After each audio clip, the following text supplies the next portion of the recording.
Oh, you dare approach us? Oh then, greetings, adventurers. We are Dice Scum. We are purveyors of all that is trashed and has no taste. We come here from the deepest dark depths of the darker places on the internet, known as redacted. And we are here today to continue into our journey into the confessions of an apartheid sorceress. Confessions of a part-time sorceress. I am Greg. Greg, our man with connections, let's say. I'm Adam, and I don't regret anything. Okay, I regret a lot of things. I'm the diopsid, and I think this book might kill me. I am Alabaster the Unicorn, and you know what? If this is my last, then my last regret is that, well, I did this. And I'm Mrs. Diopsid. Come on, guys, we're almost 80% done. So at least there's that. Some pep in your step, why don't you? We're 80% done. That's like being 80% done. That's like saying we're committing a murder, and it's like we're 80% done. Come on. I was thinking more like using Lord of the Rings, where you're starving and dehydrating yourself to death on the plains of arid Gorgoroth. Mount Doom is in front of you, but you haven't drank water that wasn't fucking shit water for the past day. So you're just like, we're almost there, but your body's just screaming, God, just end it now.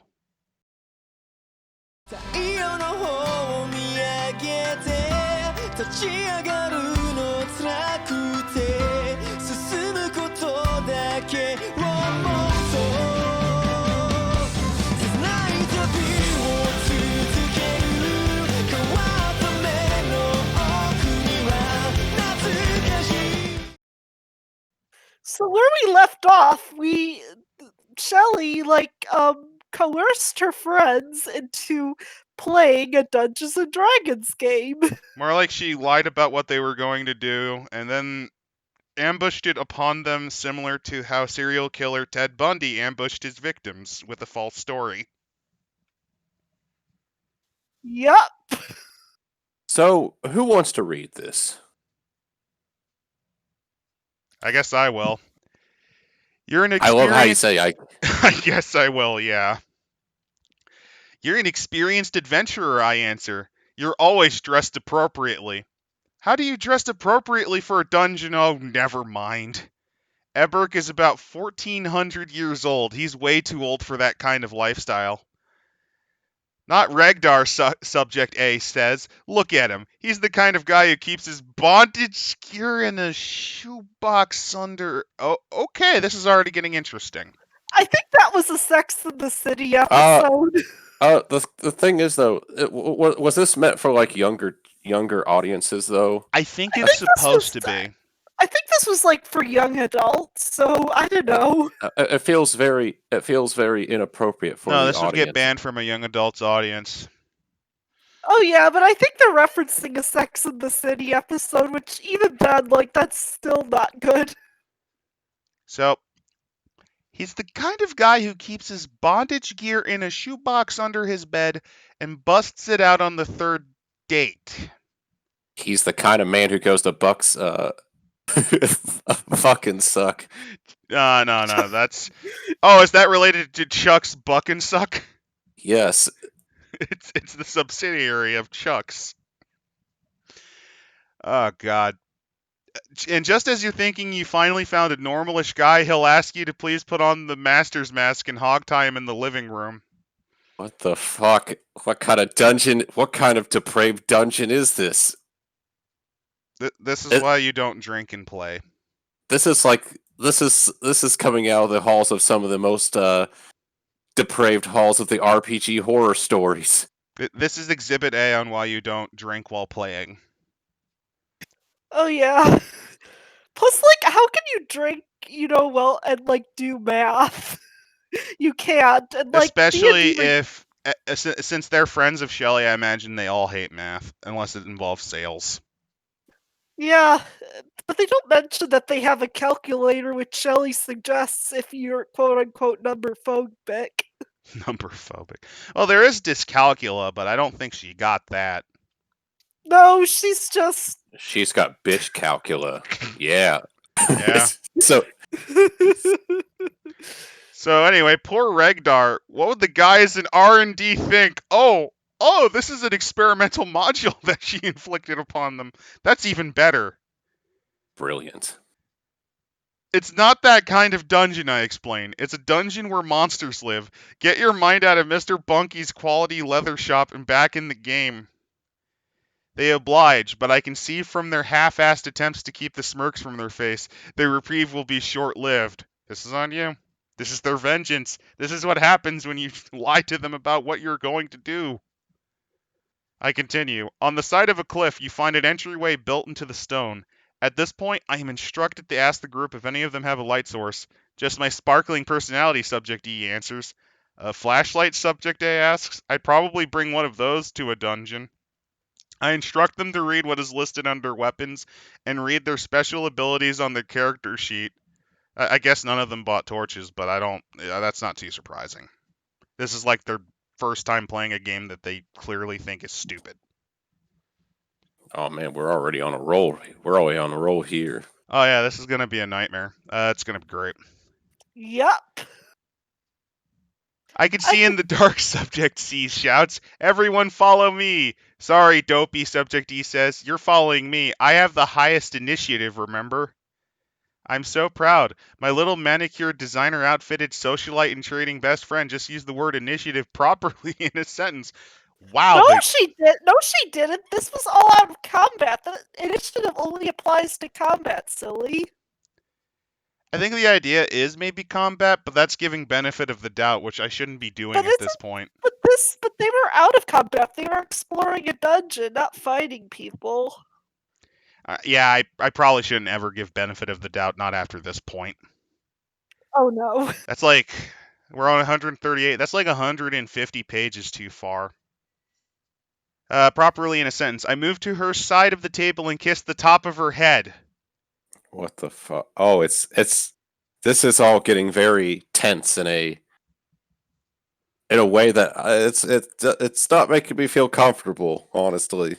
Honestly, I still vaguely remember the last time we read this book. I've not been comfortable for the past, I think, 5 pages. This or was it book 10? I don't know anymore. The book has just all this weird sexual tension, and it's like, what the hell is it? This has more. By a wine mom. What did you expect? Well, anyway, Subject B looks over Subject A's shoulder and notices Regdar, the love slave, is packing.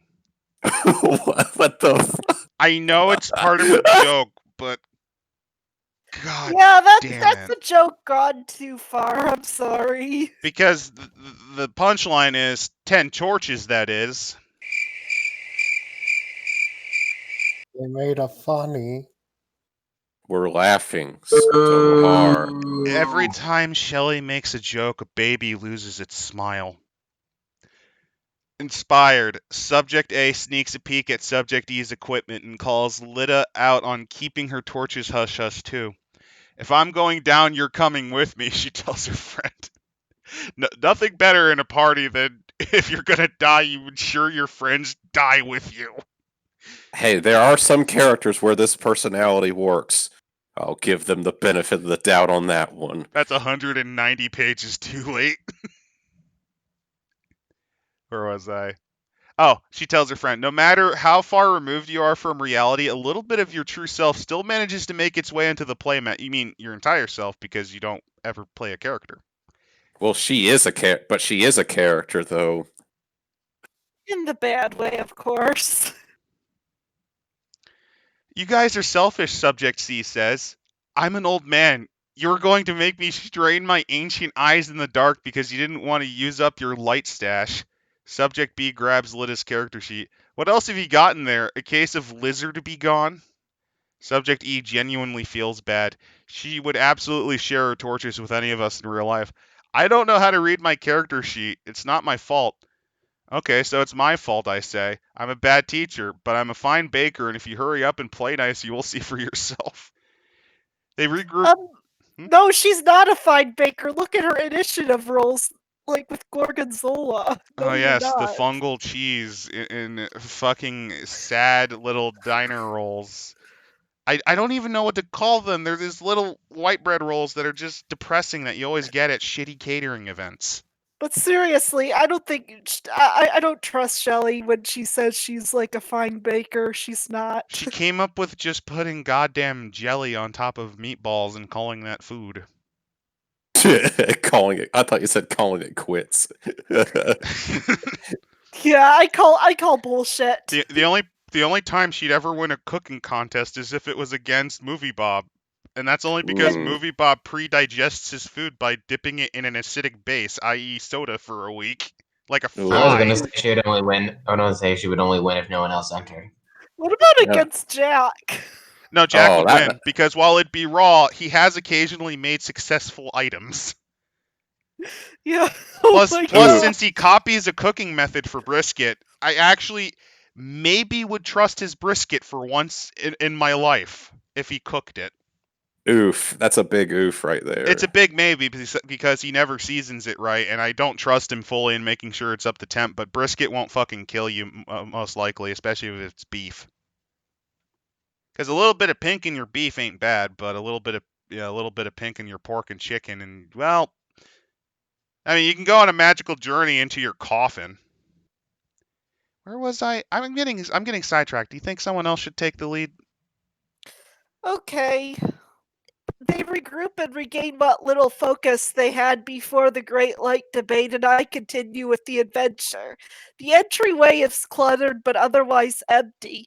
At the end of the entryway, you see double doors leading the farther into the cliff. The heavy wooden doors are shut tight. What do you want to do? We came this far, Subject B says. Might as well keep going.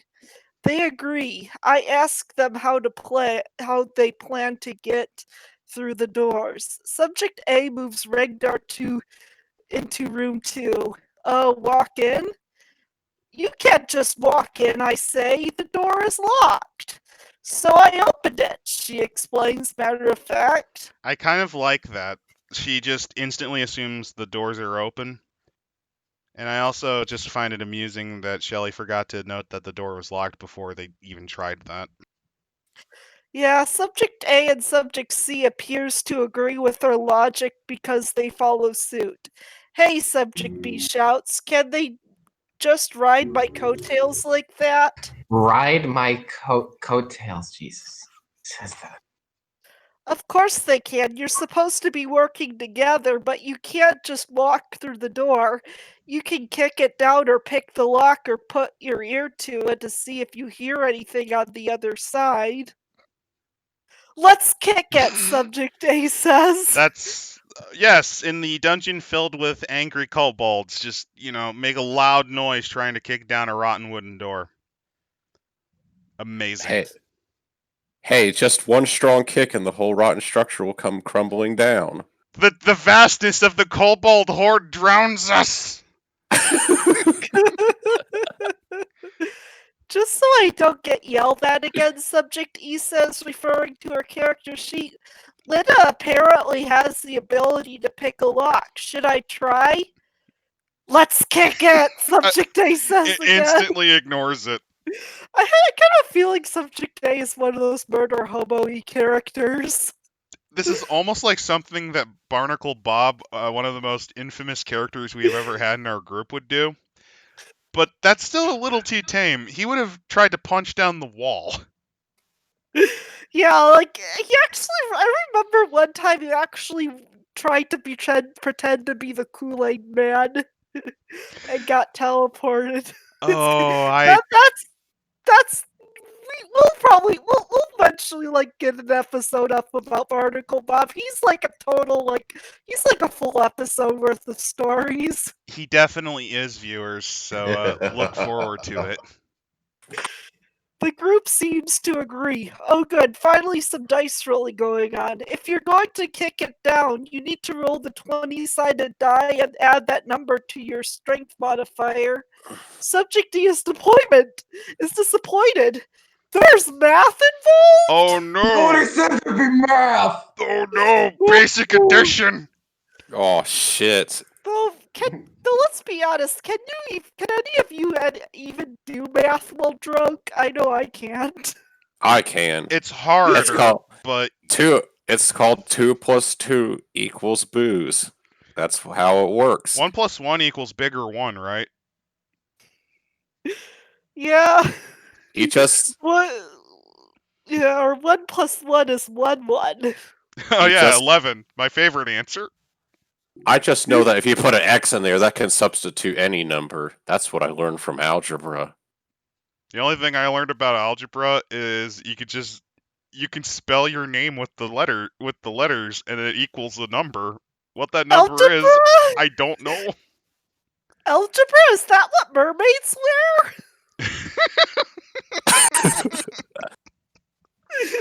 Maybe. wear? Oh, just a stupid pun. Anyways,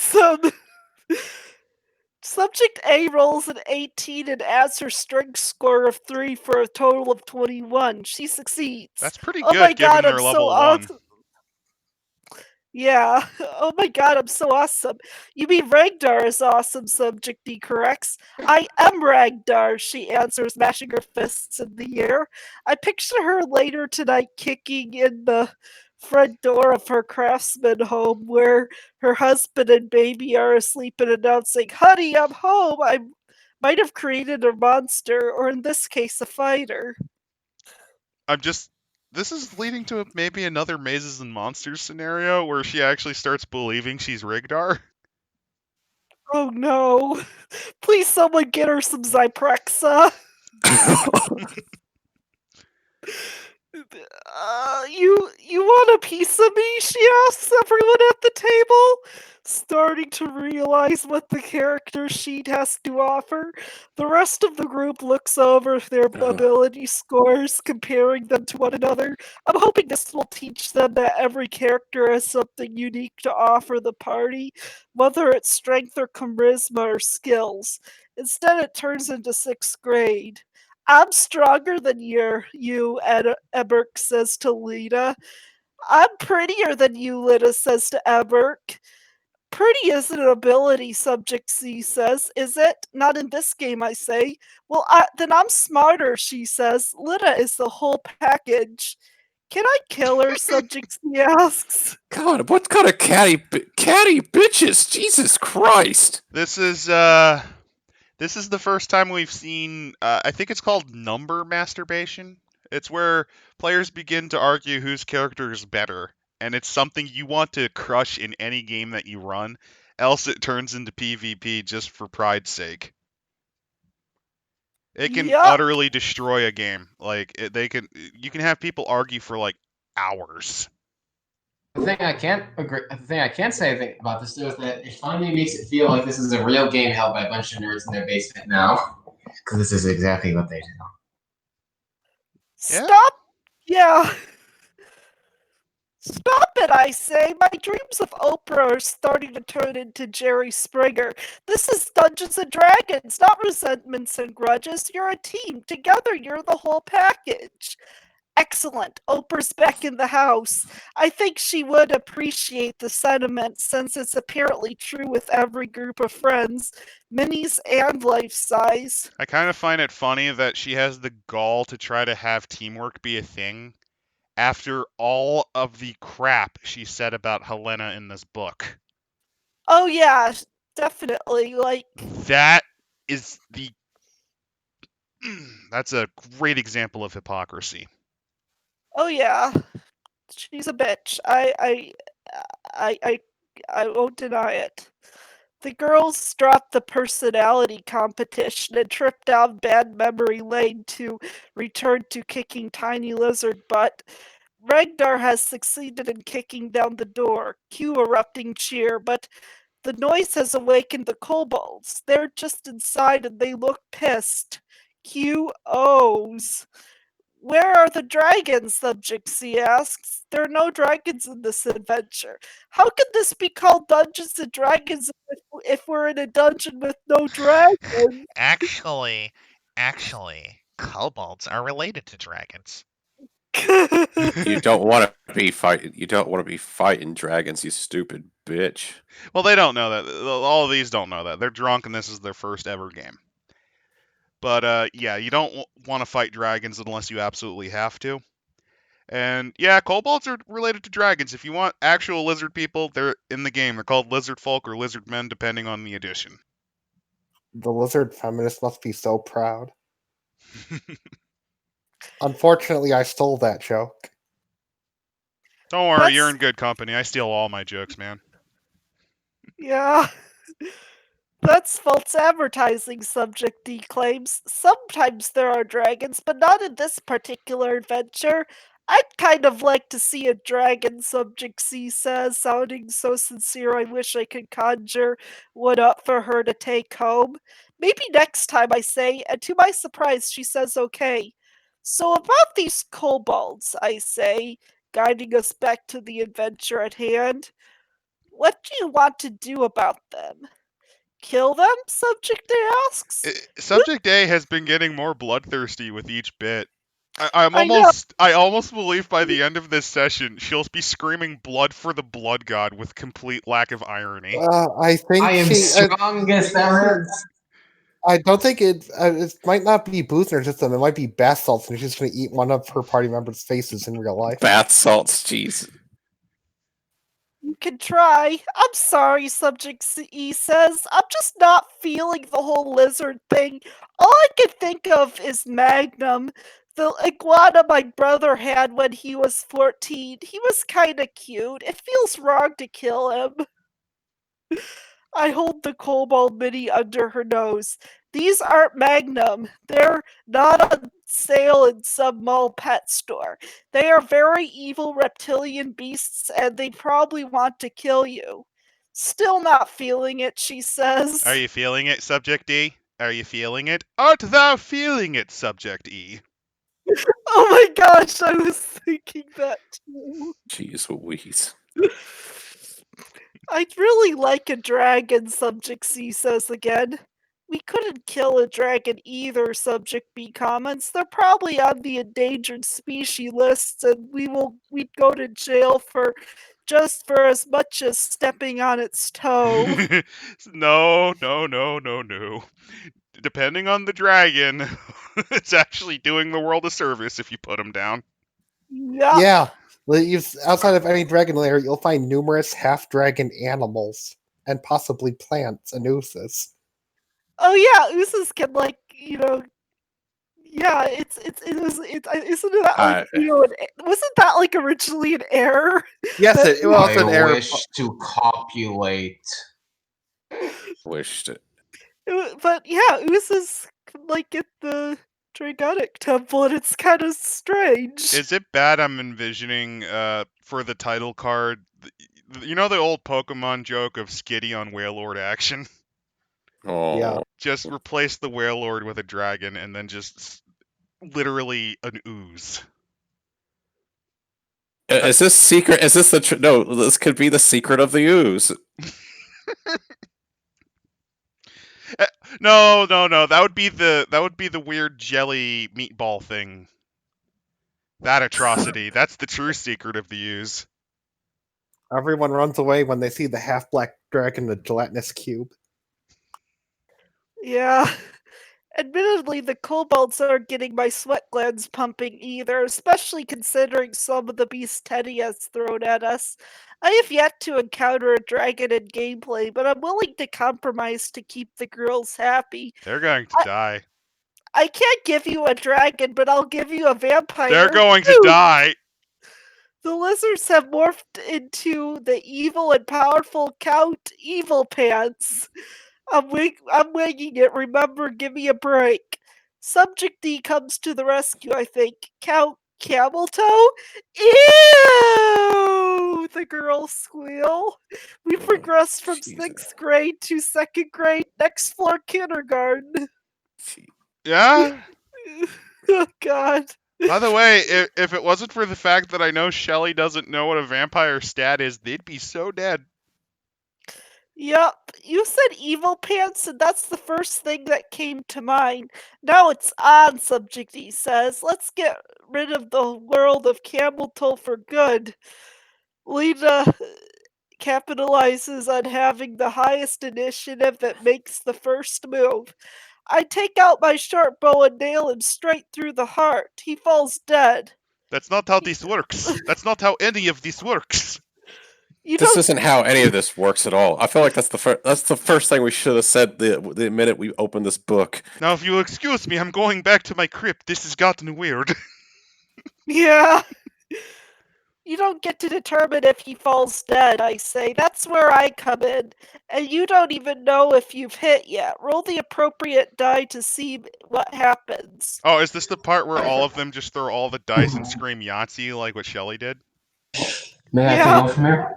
Can I take over from here? Sure. Disappointed but determined, she rolls a d20 and adds 4 as the instructed by her character sheet. 21! I win! Wrong game, I say. But yes, Brilliant. it definitely hits. Now for damage. She rolls 2 on the d4. He feels it, but not nearly enough to kill him, I say. Subject C is pensive. He's a vampire, right? We're gonna need, like, a cross or guard with sunlight. Throw a torch at him. Is it sad that they actually cottoned on to it? No, wait. I keep forgetting. Are undead weak to fire? Because, like, when my brain thinks yes. Depend. If I remember correctly, it does. The fire is a weakness of the fire damage doesn't regenerate, but it's not. It doesn't do any more damage. You're thinking, Ron. I'm thinking Final Fantasy again. That sometimes corrupts my understanding of undead. Mummies are weak to fire. That's what I'm thinking of. Yeah, Sorry about that. the- It's just sometimes Final Okay. Fantasy oozes into my brain. Yeah. Oh, it's also just a problem a lot of people have. But then again, also it comes from the classical sense that if you burn it, you can't have a body anymore. Yeah. Anyway, You can you're only not too just. close with garlic. Subject B says, referring to Amari. But we do have the second highest initiative, so we go next, right? Gold star for Subject B. It took me at least 3 games to figure out what Teddy meant by when he said to roll for initiative. 3 And they're games? drunk. They're dead drunk, and they're figuring it out quicker than she is. What? Is she like... What? Is she like retarded? She might Well- actually have dyscalculia. Well, to be fair, those dice towers were really tall, and she was admiring them. Yeah, probably. God. Maybe she I can- actually does have dyscalculia, though. I can feel beams of pride radiating from my face. Or maybe that's the sugar and oil oozing from my pores from the 13th mini cupcake. I can Diabetes. feel. You know what? I can feel the soul leaving my body. I can That's- smell. that's I a- can smell the type 13 diabetes just destroying your Subject- pancreas. Subject B and D confer and decide to take out Amari's magical bag of tricks rather than use his longsword. Could be interesting. We're taking the bastard down with magic missile. Subject D announces while she's on the game show. We'll take magic missile for the block, please. Magic missile is guaranteed to hit, so the only roll of dice needed is to determine the damage. Roll a total of 3. It's enough to take down a cold ball, but seeing as how I've replaced the cold-blooded with the blood-sucking, I have no idea how many hit points of it. You run Yeah? into this not even having a health pool. Amazing. Probably more than 5, and they seem to be just starting to enjoy themselves, so I keep count camel toe. Yeah, Damn it. I mean, vampires for a group of level 1s would just mulch them. I have to think this is more than likely a vampire spawn, not an actual vampire.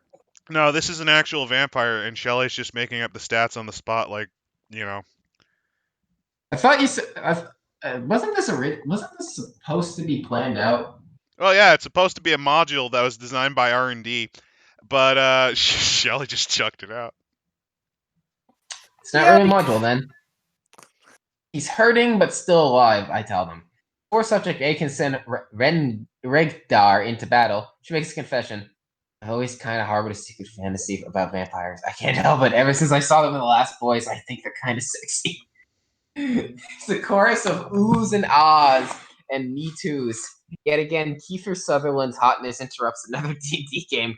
As it turns out, the Lost Boys affected us all. Oh, that's why. Yeah, Twilight was published in Around this time. 2005. Was published in 2005. I'm surprised they didn't mention that. Well, yeah, I For this can't imagine for they'd this read. audience. I think it's because they wouldn't read the books. Didn't it take a bit before they came out with the movie. It took a Yeah, while, yeah. about 2008, 2009. I will say this. I wouldn't be shocked if they probably would have liked Vampire the Masquerade more. Yeah, well, she probably doesn't even know that exists. Oh god, no. Or if she does, she can't play it because company. I'm kind of picturing Keith Sutherland's Vampire, and hitting with my greatsword isn't really the first thing that comes to mind. I guess we are playing a fantasy game, but I'm not sure I want to be at the helm of when Subject A plays out her fancy with undead Fangren Kiefer. Subject E adds her own 2 cents.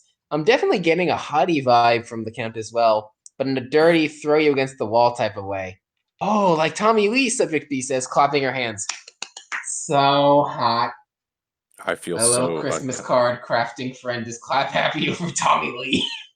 I feel so uncomfortable right now. How could this happen to me? Let's I make moons, made Subject my B says. mistake. Got nowhere to run. The night goes on. You realize the more and you I'm focus on the suffering, fading the more the suffering will continue, right? Please stop. Sorry, it's just I think I. The more you interrupt, the more you focus on the suffering, the longer the suffering lasts. Yeah, you're missing the next part. Just take it like medicine and just swallow it and just don't think about it. We're gonna have to Just take it like Don't think about it. Let's get to the worst stuff. Let's not kill him, Subject B says. Let's wound him enough to make him amenable to being our slave. Oh, that's some misery level writing. Okay, God, I wish Randall was here because this is another tick mark in the sociopath murderer category. In this case, it's for the guest, not Shelley herself. Like yes, minds attract like minds, so this is another one for Shelley. Yes, he can take me to my cousin's wedding, please. I can't bear the thought of wrestling the flower girls from the bouquet. They're small, but they're wily. Watch out, there's a major tangent heading up our way, like a magic carpet. My friends want to get on it right away. Look, I'm not against finishing this game or even playing it again sometime, but I don't think I get my hands on some chocolate in the next 12 seconds. I'm going to bite off the heads of those miniature people and spit them up machine gun style in your face. Yikes! Camel toads keep similar vampiric fantasies and 6-month volcanoes sitting on the counter? How can I compete? I give in. As they plunge into their chocolate volcanoes, I feel like the mood in here is on a fast forward. My friends are chatting incessantly, their cheeks flushed and their eyes are blurring from laughing. Subject B is fanning herself in an attempt to cool off from the long, arduous battle, or perhaps she's thinking of Tommy Lee. Oh no, she And got it may the have been the vapors. alcohol. And it may have been the alcohol or the sugar high or me projecting my feelings onto the girls, but I dare say they wouldn't be adverse to trying this again sometimes. What do you think my husband would say if I told him I wouldn't be home on Friday night because I joined a D&D game? Subject B is all over it.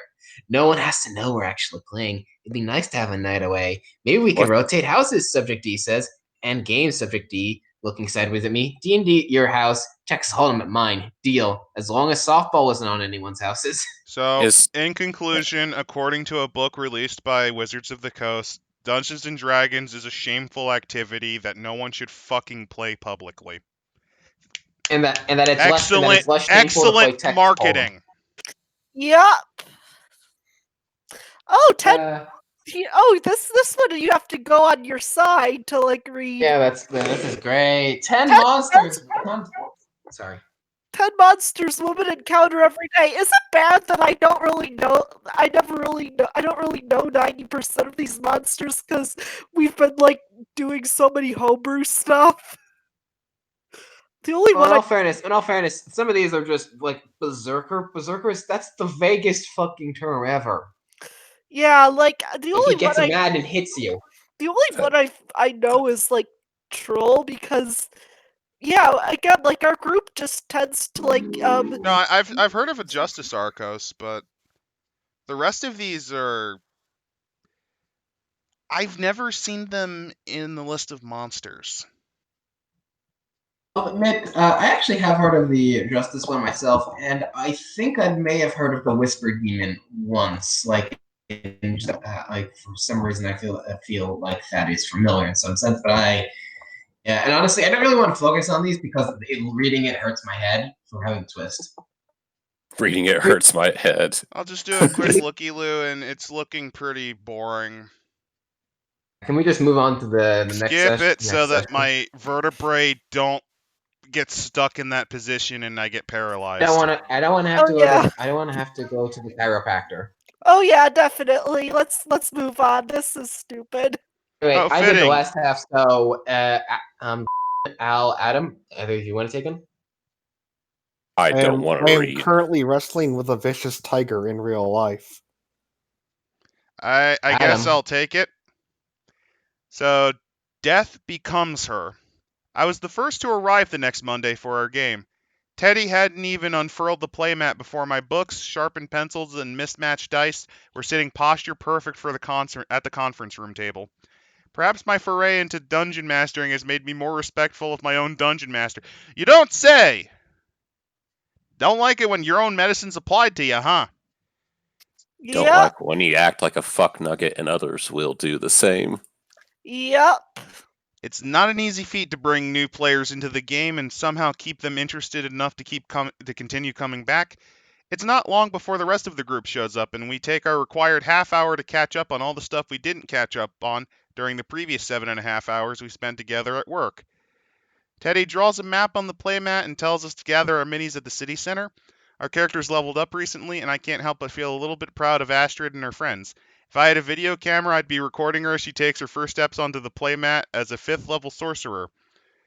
As we continue to play, we gain experience not just in points, but also in knowledge, which makes our campaigns move quicker and challenges harder. Today, we're picking up from last week's ugly battle. We are on the hunt for a lost schema, which, for anyone who doesn't watch 24, which I never did, is a diagram or a plan showing the basic outline of something. If we recover it, our benefactor, Lady Eladrin, which we've never heard of until now, will reward us handsomely. This chick keeps popping up in our adventurers. I think she meant adventures. Also, this is the first time we've heard of this character. Oh yeah. Kudos. She's a non-player character, a character played by the DM, and someone we encounter along the way. Personally, I think Lady Eladrin is a high-maintenance pain in the ass. She's already sent us on some wild chases for crap she's either misplaced or carelessly left around so it could be stolen. She's apparently got enough gold pieces in her bank account to pay people to clean up her messes, but if it were up to me, I'd tell her to spend some coin and get a clue. This codependent poor me victim routine is getting old. Finding the schema was easy enough. Getting it back safely is proving to be a different story. It's taking its toll on our characters, too. We're a little worse for the wear after having survived a swarm of beetles and a nasty gaggle of rats at level 5? What is it, like a giant rat that makes all the rules? Maybe, or maybe it's just a really huge swarm. That's to say, just no. Eventually, it doesn't. Sometimes you just throw enough d20s, they're gonna get through. Even Astra took a few hits from the horrid rodents that were attracted not just to beauty, but also to the weakest looking player in the bunch. Maybe there was a big rat that made all the rules. Go after the weak one. It's a strategy. Yeah. Go after the one that smells of cheesecake. Rats. Where are the rats? We pray at night, we stalk at night. Where are the rats? It's a strategy equivalent to sucker punching an oblivious pedestrian in the back of the neck. Of my 13 hit points, I'm down to 7, and I've used almost all my daily allotment of spells. Provided we have a break in the action, a mock can put us back together again. But judging from the sparkle behind Teddy's scratch-resistant lenses, he's got a few more tricks up his sleeves. Oh, Teddy's just finally given up and is just going to murder them all. Nice. Teddy just said, fuck it. We find ourselves in what appears to be the remains of a temple. You notice the temple has a quiet, peaceful feeling about it, Teddy says, and immediately everyone is suspicious. I've got a bad feeling about this place. Teddy just said it was calm and serene. Let's pretend we're at Canyon Ranch. It's the calm before the storm, Hank says. We should take a quick look around, Helena says, or rather demands. Of course, right after the part where she tried to demand that the players should work together. If nothing looks out of the ordinary, we can stop and rest. Otherwise, at least we'll be prepared. You go first, I say. If we have to sacrifice someone to the Temple of Doom, it might as well be the slap-happy monk. Seriously? Not even, what was it, like 3 or 4 pages, like not even 10 pages back. God. Holy shit. Oh, and here's like a little pink box about like skills. The list of skills your character can master might seem endless and impossible to choose from, but it's always better to be a master of a few than mediocre at a lot. Of course, your class plays into your choices, but like a karaoke machine and an open bar, the following skills are a great addition to any party: spot, listen, search, concentration, diplomacy, and gather information. Spellcraft and knowledges too, but I guess you wouldn't know that. Yeah, honestly, this is the only mention of like skills in this book. Like, it's this little blurb. Do you She think could've- this was corporate demanding up front that she needed to include this part? Like she got off track and this was her minders telling her up front, no, you need to write about the adventures that you had as a new person at D&D, and she's like, I don't want to. You mean minders? You mean wranglers, right? Wranglers, get it correct. Concentration is also very class dependent. If you're a caster or a psionics user, or maybe a Sword maneuver sages user use that it. uses diamond, yeah, that uses the diamond to mine school. Those are, if you don't ever need to worry about concentration. Yeah, like honestly, like she should have like maybe like wrote like a few more paragraphs about skills, or like made it. Also, I would probably suggest section. Tumble, because Tumble is Oh extremely yeah, useful. Tumble is so useful with like, especially with like Davati, like especially from my If experience, you're or a like rogue, bard, or if you get cut off, a tumble check is very useful if you want to avoid yeah, getting gibbed. And Also, for also, a fun also- little factoid, there is a alternate class feature in 3.5 where if a class has ride, they can trade it out permanently for tumble instead. really? Yes. There's a bunch of other things like swapping out knowledge nature, no, handle animal for gather information, knowledge nature for knowledgeable. Basically, it lets more naturey classes like barbarian and druid get more city-based abilities. It's based on the same place that came up with a variety of city-based prestige classes. Yeah. Which includes the even weaker, the fairly weak urban druid, but it's not the worst of the lot. Oh man, there was one that like basically you die if you're not in a city. Oh man, Yeah, that one. the urban soul, but that's a topic for another day. That's a Yeah. topic for the autistic analysis videos, which will come out eventually. Oh god. Or you could go first and detect magic, she offers. You do know that spell, don't you? She says this like she's asking if I knew the difference between white and winter white. There's not a difference, is there? No, like, I mean, Maybe winter white's a little bluish. I don't know. I think it might be a little bit bluish, but like, I don't know, like, How dare you assume I know what colors is? yeah. Of course I do, I say. Normally I'd bust out the old detect magic machine, but I've only got 2 cantrips left. And I'd like to keep an acid splash or a ray of frost handy in case those pesky beetles return. What's the point of playing a sorcerer if you aren't going to cast spells? Helena asks, which is a totally stupid question. Just because you have $1,000 in the bank doesn't mean you have to spend it all. Seriously, it doesn't. Plus, my frugality might actually benefit my group later on. Ah, yes, the giant crab phenomenon, where you save up stuff that you think you're going to need and never use it because you never think that you can use it in that spot because something worse happens. In all fairness, when it comes to spells per day, that can actually sometimes It's a little embarrassing to blow your load in the first battle. Oh yeah, it's not wise to do that if you know not if you know, but like it's not That wise to must do that in be general. that must be what she did, because at level 5, a sorcerer would have a decent number of spell slots that, as long as you don't spam constantly, you should be able to last an entire adventuring Oh day. god, I would hate to have her like play to see how she does with playing a Scion, because like with you have to be really like careful with like conserving Especially if you're only at your level 5. PowerPoints. Yeah, with she wouldn't be able to like manage a Scion, I bet. She's playing a class that has some of the highest amount of spell slots, and she's already only down to 2 cantrips. Yeah, that's not good. I think they're pretty much already dead anyway. But let's see. What's the point of play? Oh, I already said that. I looked to Teddy, who has had to referee a few outbursts on more than one occasion. I'd like to cast Shut Up onto Nocturus. That's not a spell, Asher, Teddy says, rooting through his bag for the Tom Clancy novel. How about Fat Lip? If you don't want to go fist to fist with me, she says, and she's probably right, so I pretend I don't hear her. I thought monks were supposed to be quiet, I say instead. She's literally transcribing an argument, a catty argument. Lovely. I say instead, why don't you go bake some bread or save a village full of children? Why don't you summon a pumice stone and give yourself a pedicure, she says.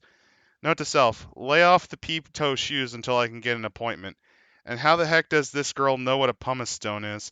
How dare a woman who don't constantly talk about fashion, shoes, and manicures, how dare that person know what pumice stone is? Yeah. The most common abrasive used to treat dry skin. Well, thick skin like callus. How dare she? How dare she? She's not a real woman because she doesn't talk about shopping all the time.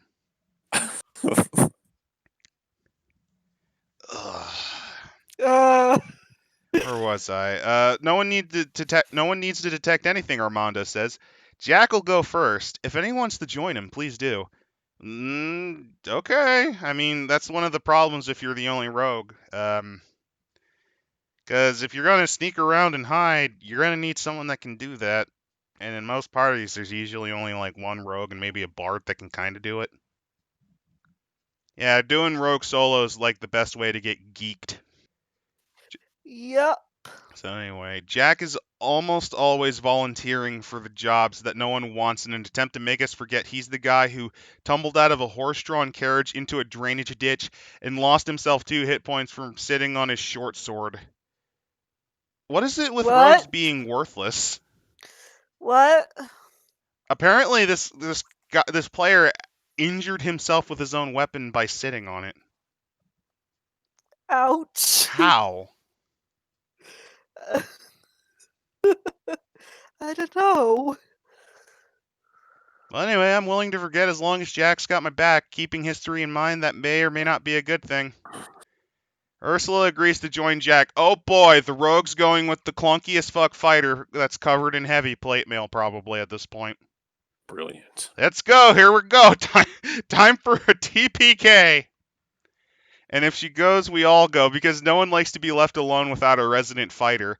I ain't happy about it, but my only other choice is to hang back in the creepy but calm temple and give myself a pedicure. Dad would be disappointed, but in this case I follow the crowd. We move from the entry into a room Teddy has marked out in a black marker on the mat. There are piles of rubble and columns of stone, but otherwise nothing of any interest. Hank is suspicious. There's gotta be more here. Yakama would like to look around some more. Give me a spot check, Teddy says, prompting Hank to roll the 20-sided die. He's got a decent amount of points next to spot under skill, so he notices 2 passageways that presumably lead to other parts of the temple, and our probable death. I can feel Astrid getting weaker by the millisecond. Let's go, Tenoctor says, and she's not talking about out of here.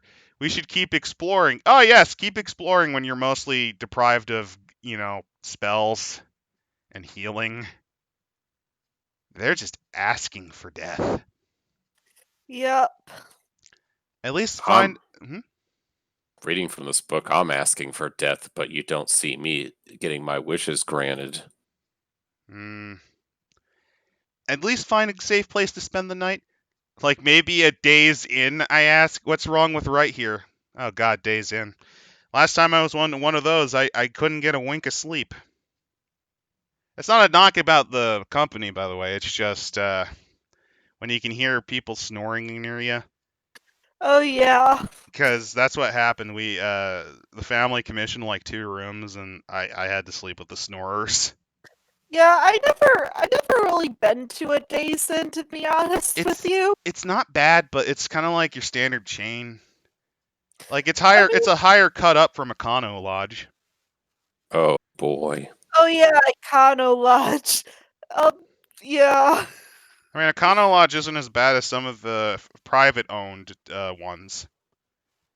Oh yeah. I like there's this one like with with like the jacuzzis with like a lot of hair and like um scum and like they didn't clean them and like when you try to clean them they're like no, don't clean them.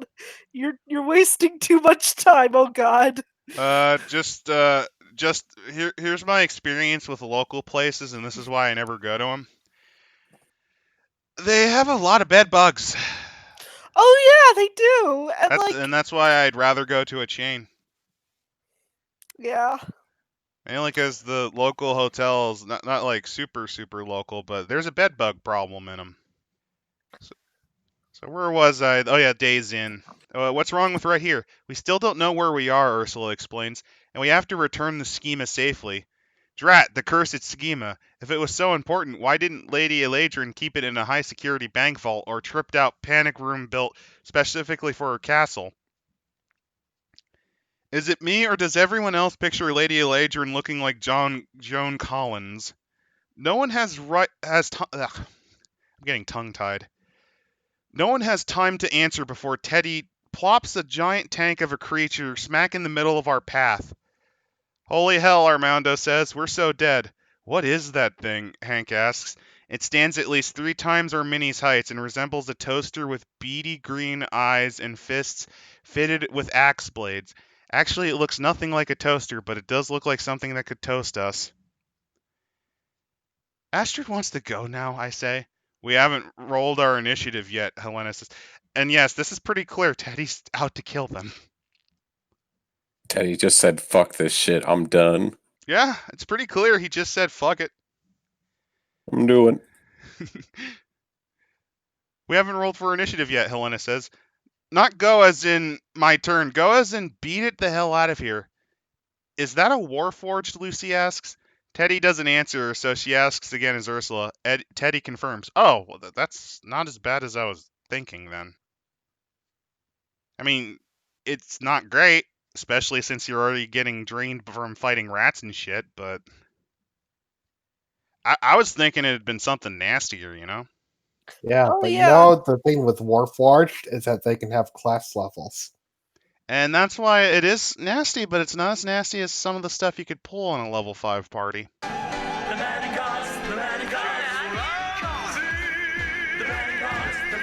Yeah.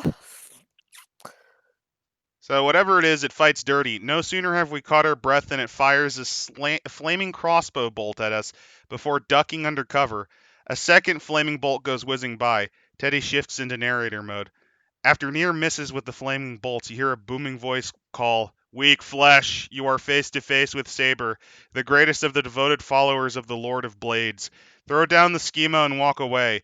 This day does not have to end with blood on my hands." Well, thank goodness for that. Who's got the schema? Ursula asks. If it had been in my backpack, I'd already be in Mr. Saber's hot little. It'd already be in Mr. Saber's hot little hands. Instantly, just give up on the mission.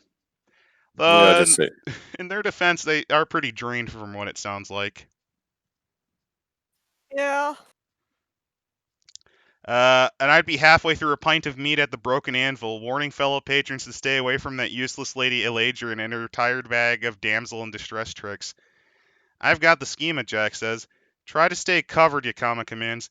Do what you have to protect it. What? Are these people crazy? Protect the schema and put us in harm's way? Astrid's life is worth more than Lady Eladrin's hefty ransom. What was her character's alignment again? I don't think she ever mentioned it. I think it's like Astrid's is chaotic good. That's a chaotic neutral action. Yeah, Astrid's is like chaotic good, I think, like according to like her character sheet, like in the back of the book. According to the character sheet. Of Given course, I don't think she even paid attention to like what her alignment is because she didn't make it. Alignment's just a suggestion. Well, yeah, I mean, though with like certain classes with alignment restrictions, it really is not. But it's just a mere guide, or just a mere guideline. Because that's how I care. We need to swallow our medicine and continue on, or we're gonna be here all night and next episode, and again and again. Okay. don't worry, there's at least I think there might only be one episode at worst after this. Where were we? I'm sorry, my brain is just failing. My friend lives in New York City, I say. She carries cash around for the sole purpose of giving it to muggers. They're much more inclined to leave you unharmed in exchange for $20. I'm sure Mr. Saber would do the same. Everybody roll for initiative, Teddy says. I don't need a roll of die to tell me I'm seriously losing this battle. The fact Jack that he's go- having them fight, I'm sorry, this is avoiding the medicine, but it's telling he is forcing them to fight this. This was planned. I think this is designed to kill them. I don't blame him for wanting to kill them. After Cheesecake Factory, I'd want to end their lives too. I'm not gonna lie. Yeah. Jack goes first and uses his action to move himself to a safer spot behind a column. Ursula's next and she attacks the beast with the throwing axe. She hits, but it's not enough to do much damage. He's made of freaking stone and steel after all. Amok and Yakima are next and use their longbows. Their arrows barely put a dent in the beast's hide. Astrid, Teddy says, it's your turn. Out of the 6 first level spells I can use a day, I've only got 2 left. Wait, then that means that she wasn't in anywhere near of a shit situation as she claimed she was. Oh yeah. No, she only can't. claimed she had 2 cantrips left, but no, she's better than I thought. I cast magic missile and bring my total down to 1. The fewest I've ever had. Plem, I say. But Wait, again, if she's level 5, wouldn't she get the +1 damage boost? Oh, the plus 1 damage comes with each missile. And just say at level 5, you'd have 3 missiles of 1d4 plus 1. Oh, so only that would mean she wouldn't only do 1; she'd be doing 6. oh, I think she means bringing her total down to 1 spell. Like, cause she had 2 level 1 spells, she used magic missile, now she has 1 level 1 spell. Oh, it's just the writing wasn't well done. Yeah, this writing is shit. I don't blame you. But pew, I think it's actually pew, I say, but again, do little damage. No one is eager to get close to this guy, except to Nostress, who apparently believes that showing off is as worthy an ability as making your own pie crust or folding a cloth napkin into the shape of a swan. Good luck with that average BAB, lady. Yeah, monks suck. I don't have a choice, she says. The only weapons I have are my fists. Suddenly, I feel like I'm I'm in a Steven Seagal movie. What is wrong with this girl? She chose to play monk. Yeah, like what is wrong with her? Why would the only time I played a monk was the time I had a character whose stats didn't roll below a 13. Yeah, and then like you went into a prestige class. I went to an actually good class. Yeah, like you didn't play monk all the way through like she is probably doing, unless I don't know if she's doing prestige class or not. I don't think they got that far. Yeah, They're only level 5. Yeah, she didn't like. Okay, she's 1 level away from finishing monk. Because it's only a 6 level class. Helena moves her mini the allotted spaces for her turn and gets up close and personal with Saber. She taps into her inner barbarian and lands a few healthy punches. All it seems to do is piss him off and put her in close range to his flaming bolts. I'm impressed she got this flurry of blows off. Oh Yeah, yeah, they don't nickname it Flurry of Misses for nothing. Tenochtitris doesn't get out of the way quick enough and gets an arrow to her back. Teddy says she takes 13 points of damage. Okay, I'm calling horse shit because that dude's firing in the middle of melee. Doesn't that fuck with your aim? It would provoke an attack of opportunity. Yup. So what you're saying is Teddy's cheating. Got it. Do we care? I think it's more likely that he doesn't think about it, and the others aren't informed or thinking enough to point it out to him. Plus, it's pretty clear he wants to get off this wild ride. Yeah, there's a collective gasp around the table. She was already beaten up pretty badly from getting into the faces of various monsters. Could someone get her a long-range weapon? Last week's session caused her to lose 26 of her 41 hit points. Losing 13 more points brings her down to 2. Ouch. She's Actually, 41 HP isn't bad. It's pretty good for a level 5 monk. Yeah.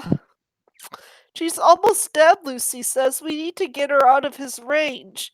Jack is next, but everyone urges him to stay behind the column and use a long-range weapon. He's got the stupid schema after all. Of Why don't we- course, don't use the sneak attack dice that he would get from flanking behind. Oh wait, he's a construct. Oh look! Oh God! Why don't we trade the schema for Tenochtitris? I asked out of character. Seriously, you're just throwing him under a bus? Yeah, I remember Or this is here. after the session where she tried to say you have to work together as a team. No, you're reading it, Ron. Reread it. She's willing to trade the artifact for her teammate. Oh, kudos. You're a better person than I thought you were in this one moment. Well, yeah, but then they read the sentence immediately after that. More than saving Tenochtitris's life, I'd like to stick it to Lady Eladrin by showing up empty-handed. I take back my applause. I have hit points to spare, Ursula says. I'll get up there and hit him with my greatsword. Maybe he'll take his aggression out on me. Jack apparently knows a thing or two about warforged creatures. They like to fight to the death, finish what they started. That doesn't bode entirely well for Tenochtitris, who just about done for.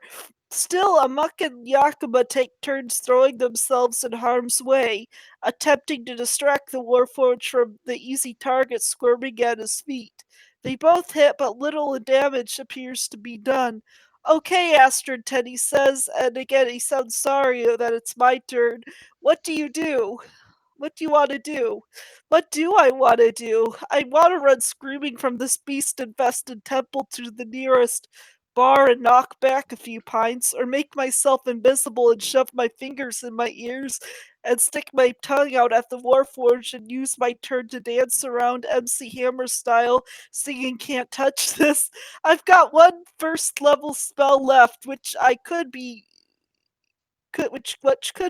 magic missile or ray of enfeeblement. Why didn't you fucking use that the first time? That would have dropped his damage output significantly.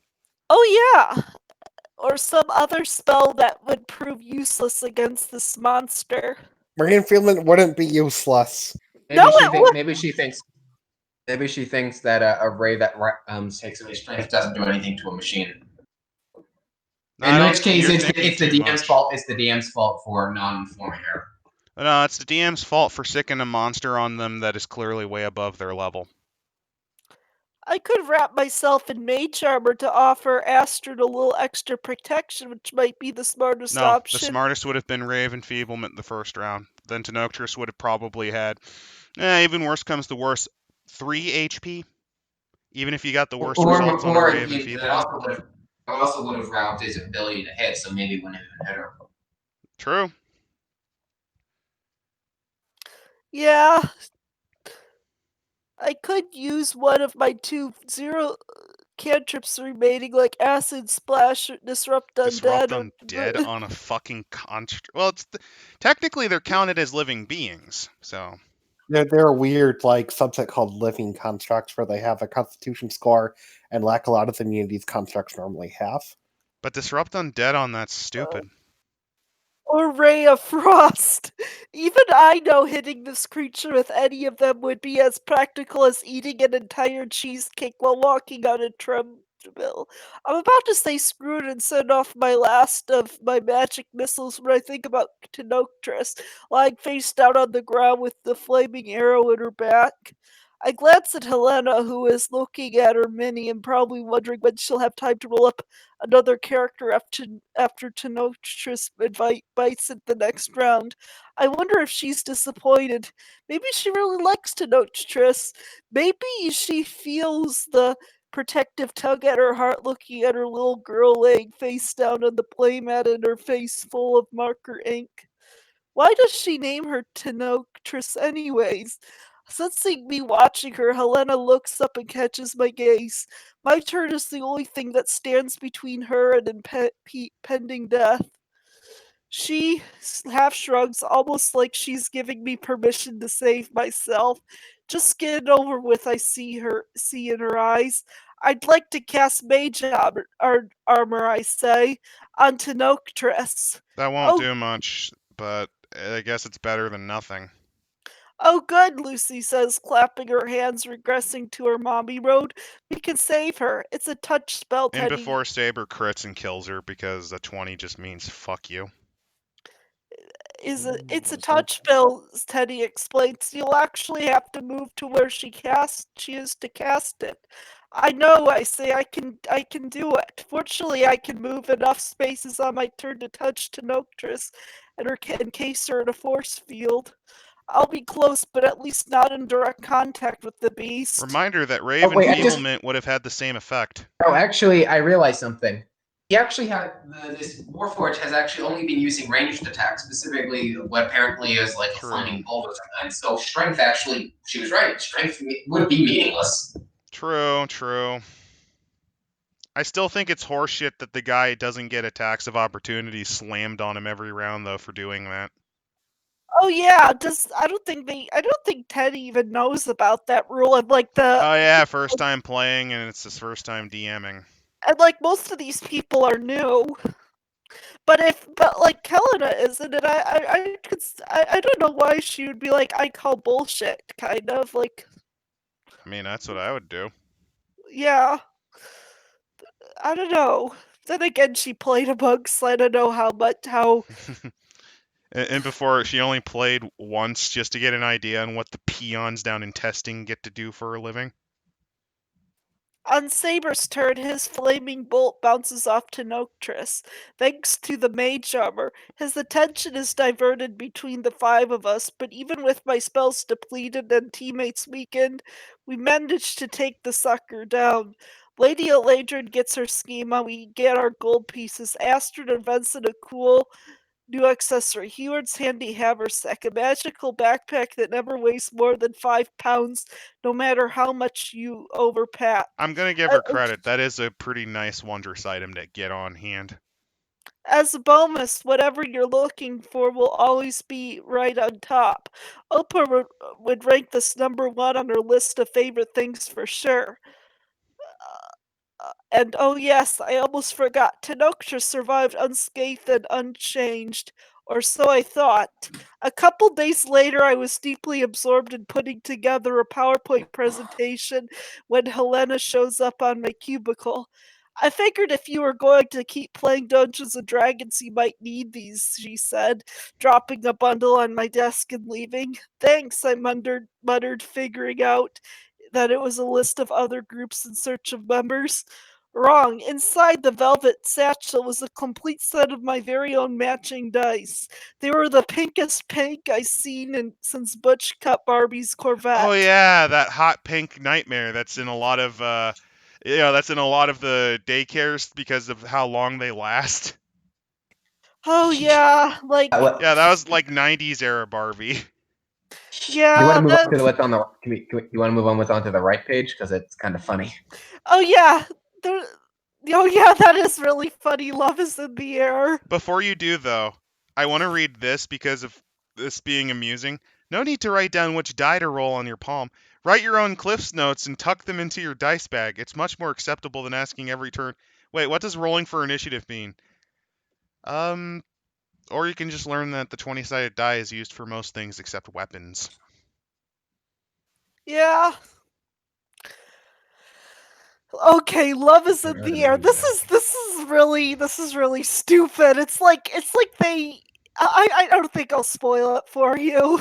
So love is in the air. So I'm smelling. It puts the lotion on in the skin, or else it gets the hose again. That's love, right? It's a form of love. Why don't actually, Al? You've been quite quiet tonight. Do you want to do this? I'm fine. I'm like listening to what's going. I really like listening and following along. It's You're in your car. You're in your car in the garage again, trying to win a race with carbon monoxide, aren't you? I'm winning. No. My bet is he's playing some random bohemian in the HRE. So My boyfriend has been begging me to try it. What would my friends think of me if they knew? What would my mother think? Oh God, apparently it's something lots of couples do, but no one I know. Or maybe or maybe women do it, but they just don't talk about it. what the fuck, This isn't man? D&D. This is wank. Pure wank. I resisted at first, thinking I wasn't that kind. Wasn't that kind of girl? Not to mention, I would have to endure hours and hours of pain-filled, so-called entertainment. But on his birthday, I gave. Is this like? Are they talking about D&D or blowjobs? Keep reading. It gets Yes. gets better. Keep reading. It gets better. But on his birthday, I caved, wanting to give him something memorable. Keep reading. Keep reading. I showed up at his apartment in a chainmail, bikini, and bag of dice, and said, "Okay, just this one time."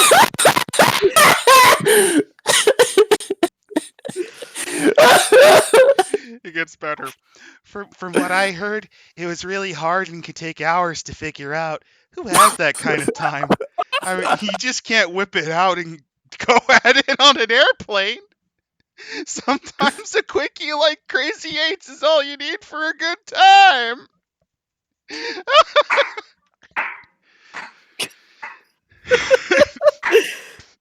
I admit I was curious, but I still wasn't willing to try it. I like the fact that you have to do it as a group because I'm very extroverted and kind of an exhibitionist.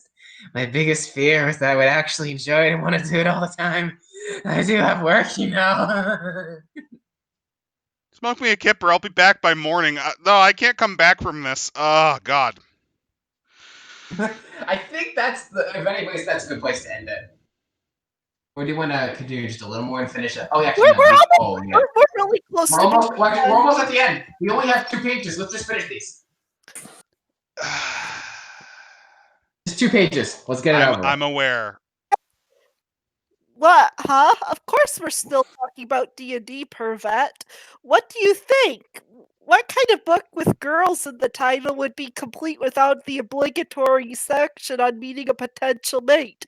Sorry, A lady. normal book not written by a motherfucking sociopath. Weirdo. Sociopathic wine mom. That. So you mean wine moms?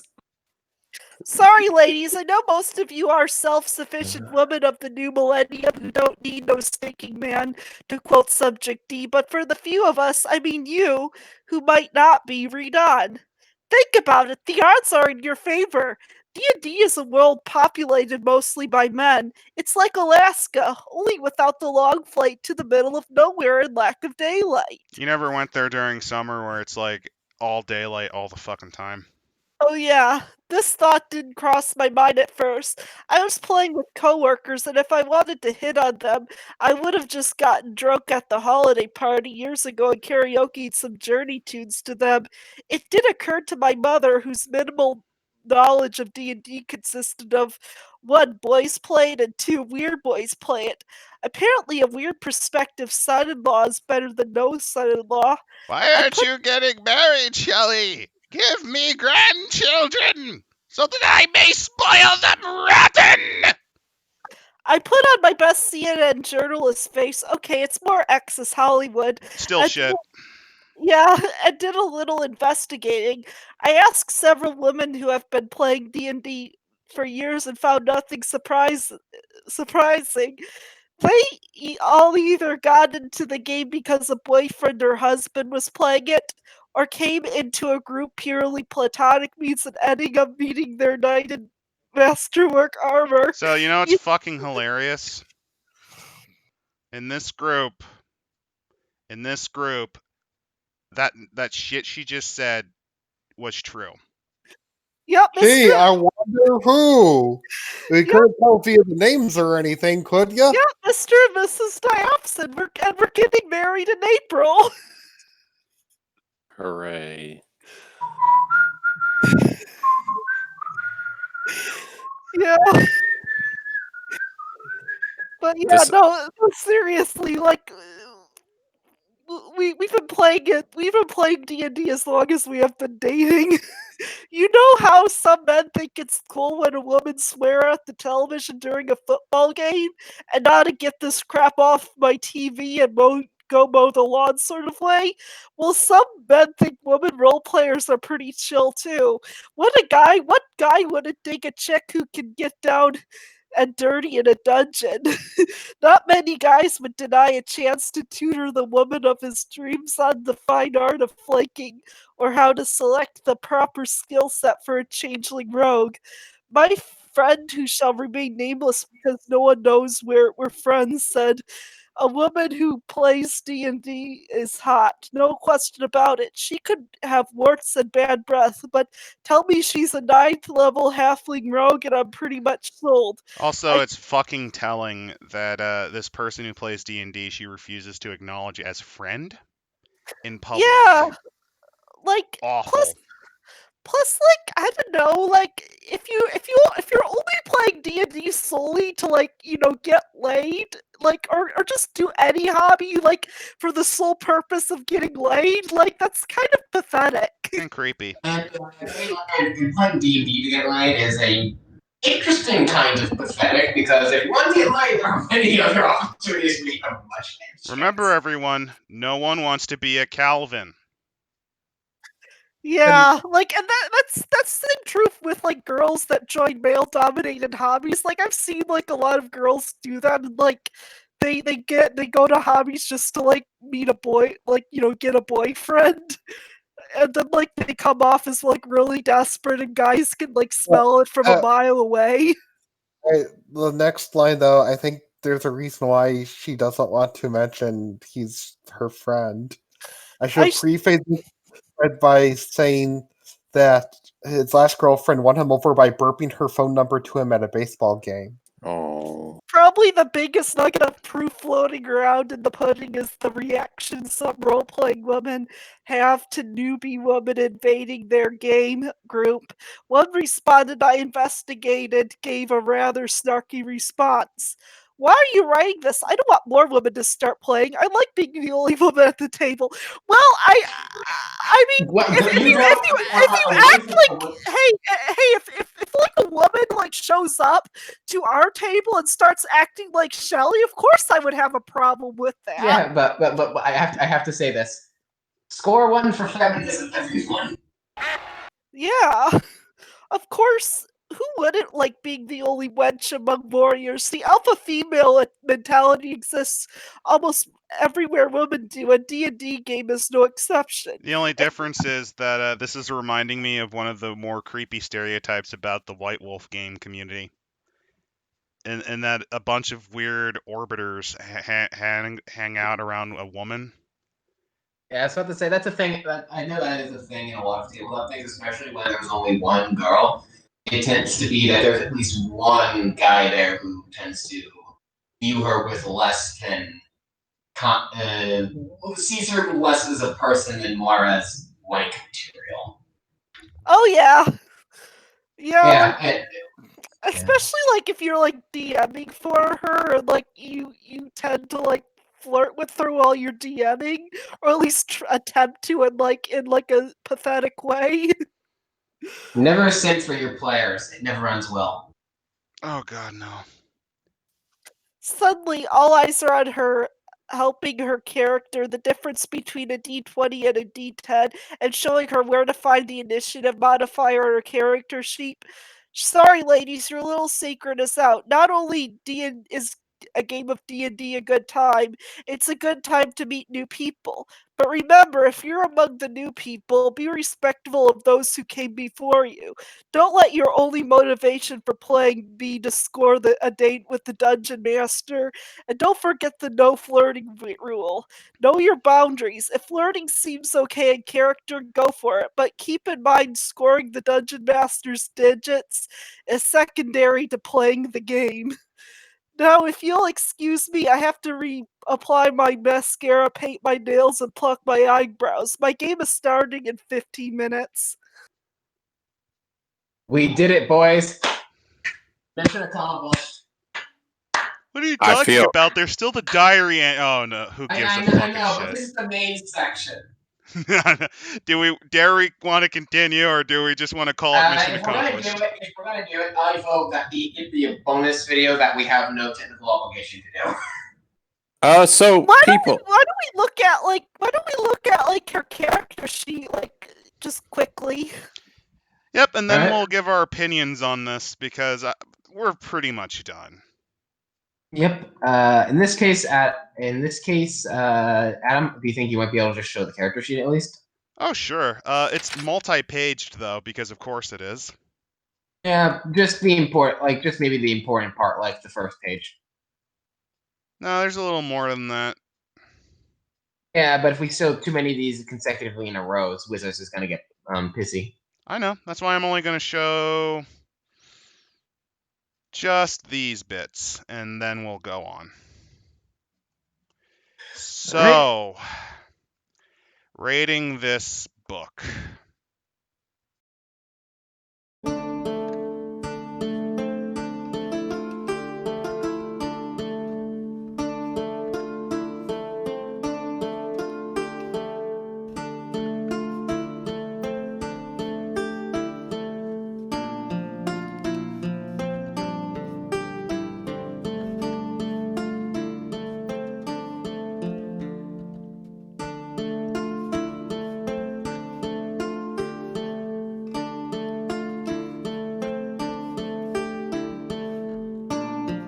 I'm gonna be honest, despite how long it took, I don't actually hold that much outright hatred for it. It was a pain to get through, but I don't really hate it, if that makes any sense. Yeah, I mean, It's like going to a family meeting that you don't really care for, but at the same time, it's really hard to hate your family for just family gatherings and stuff like that. it's a different. Well, really, how do we quantify a book like this? That's the ultimate question. Especially since it's not really playable. We could always just kind of use the same ratings as we always do, though, anyway. Well, I feel like the best way to judge this is: did it accomplish its topic of being informative? Did it accomplish its topic of trying to sell this towards? Fuck no, No. it didn't. Like No. it's a total failure as a beginner's guide. It doesn't go into like it doesn't like it just doesn't like explain things well at all, and like and it leaves That's not out even getting to the fact that. Sorry. and it leaves out Yeah, important details. Doesn't even get into the fact that even despite the fact that it's supposed to be aimed at maybe to 10 to 16-year-old audience, it's written for people in the 18 to 30-year-old category. See, This is obviously written for people much older, but it's advertised for people much younger. Which then again actually is 100% fitting of a lot of those gossip rags that are supposedly aimed at young children, but really just full of like horrible women, like older women stuff. So I'm of the opinion that it failed on every level but as an RPG horror story. Because if it was meant for kind of young adult girls from your tweens to like early adulthood, doesn't really work. The references are dated. It dates the book permanently. You can't get it back. And the creepy, weird innuendos just... It makes my skin crawl at times, like there's cockroaches crawling over it. And then there's the, like, if you include, like, the wine mom demographic, doesn't really appeal to that. I mean, it's written by a wine mom, but it's just, like, in a niche that's not really fitting. Yeah, like the girls that actually would want to play D&D, like aka the girls that are actually interested in the fantasy genre, wouldn't really it wouldn't appeal to them. Like, I'm gonna be honest, this quote unquote might be sexist, but I don't think the crowd that gravitates towards tabletop RPGs is the same crowd that reads the gossip rags this was obviously inspired by.